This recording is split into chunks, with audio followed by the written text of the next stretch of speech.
In this video, we're going to talk about the true cost of compounding your money for the long term. We're going to look at, is compound interest a strategy that we should buy into, or should we pump the brakes in this compound interest strategy, as it could be prohibiting us to live an actual intentional life? My name is Caleb Guilliams. This is the BetterWealth channel, and the purpose of this channel is to make videos on money, finance, and business to help you live more intentionally. And I'm sharing this video because a lot of the times when you look on personal finance channels, a lot of us will just make the assumption that compound interest is this magical thing. Albert Einstein says that compound interest is this eighth wonder of the world, and he goes on to say, he who understands it earns it, he who doesn't pays it. There's a big debate, by the way, if he actually said that, but it's like one of the most popular quotes that's attributed to him, so I'm going to just give him credit, whether he said it or not. But the whole point is compound interest is a function of your money growing over time. And there's this hockey stick growth, which is just a function of math that says if you're earning interest and then the next year you're earning interest on your principal, on that interest, and every year that principal and your amount gets bigger and bigger, and it's just a function of over time. It is an amazing thing. Unfortunately, though, when you look at companies and when you look at banks and when you look at Wall Street and you look at other institutions, we have to ask the question: should we, do what they do, or should we do what they tell us to do? And I always like to challenge the status quo, and so Wall Street. A lot of these, people running businesses and a lot of these banks, they're telling us, what to, invest our money for the long term. And so they set up systems, whether it's, CDs or whether it's, accounts that penalize us for using our money, is to motivate us to deposit money, whether it's banks eliminating, fees if we do with, automatic deposits into their bank, or whether it's accounts that will give us some type of benefit, or a company that will give us a match for investing money. So they want as much of our money, and then look at them. They don't want to give it up. They want as much of our money as long as possible, and they want as to give it up as little as possible.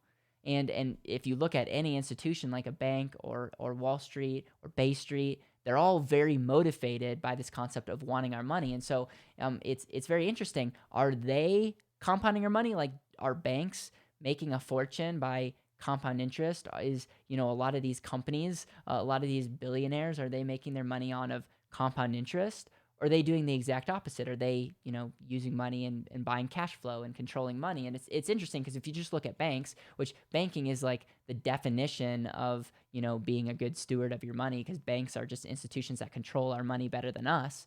And banks, they essentially want as much money as possible. They use leverage, and so they're making a killing off of our money, not theirs. So that's brilliant. They make us put up collateral, so they're not taking on any unnecessary risk, and then they're getting a velocity, a flow, and their loans are actual assets. It's an idea of their money in motion, and so every loan is like an asset for them, and they're loaning it out to different people and getting money in, all off of our money.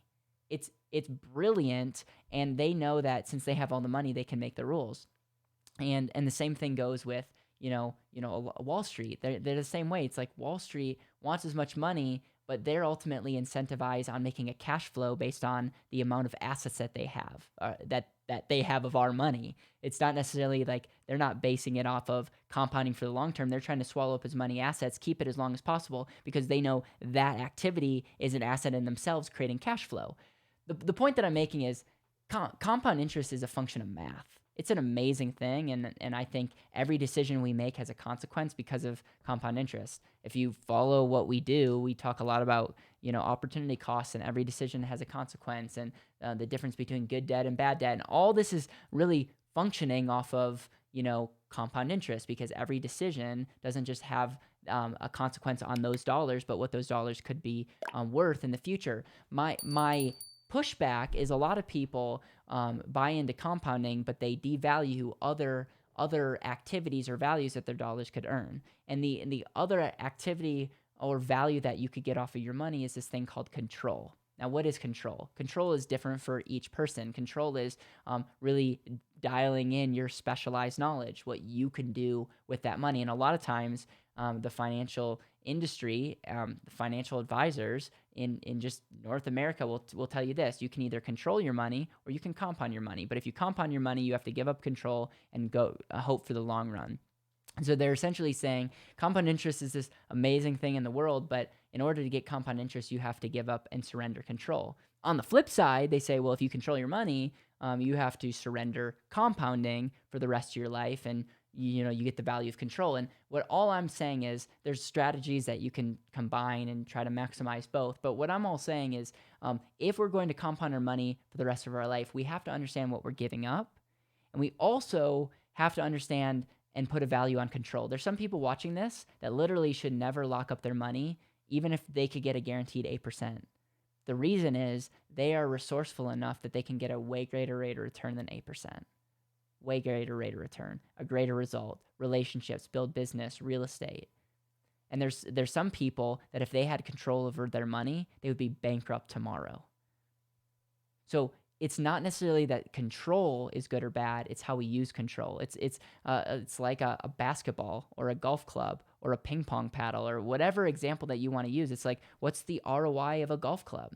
For me, it's not that much money because it's whatever I could sell it for because I'm not a great golfer. And I end up having a fun time, but I'm not making any money off of the golf club.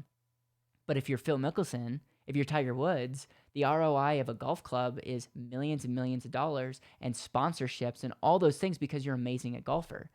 It doesn't make the golf in itself the right or wrong or the golf club the right or wrong. It's how you use it.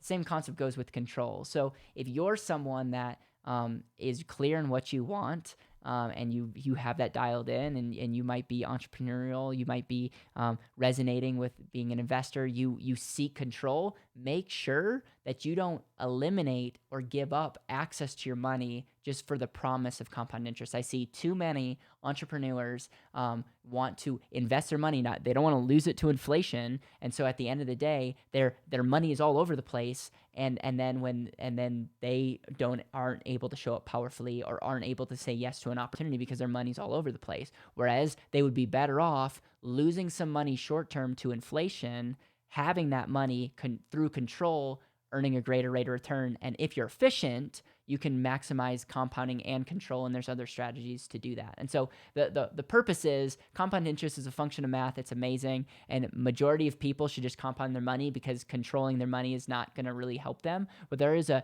sliver of people, and probably a lot of you watching this, that resonate with this concept of control, and really we need to start quantifying the true value of control. And it's more than just maybe a compounded rate of return. There might be other benefits, like lifestyle benefits, like ministry benefits, like family benefits that need to be stacked into the equation. Because what is the true benefit of $500,000 in a IRA growing? It's growing, but it's really not enhancing other parts of your life. Whereas you might be the type of person that says, I could match the growth, but I can have that other benefits to this money benefit my family and what I want to do. Again, this video is not investment advice, hoping to help you think differently. I would love to hear your thoughts in the comments. Let me know if you agree, disagree, what your thoughts of our control. Do you resonate with someone that if you had more control, you would lose more money? Or if you had more control over your money, you would have more money? Thank you again, and appreciate you sharing and helping share this message of intentional living. I was given a vision.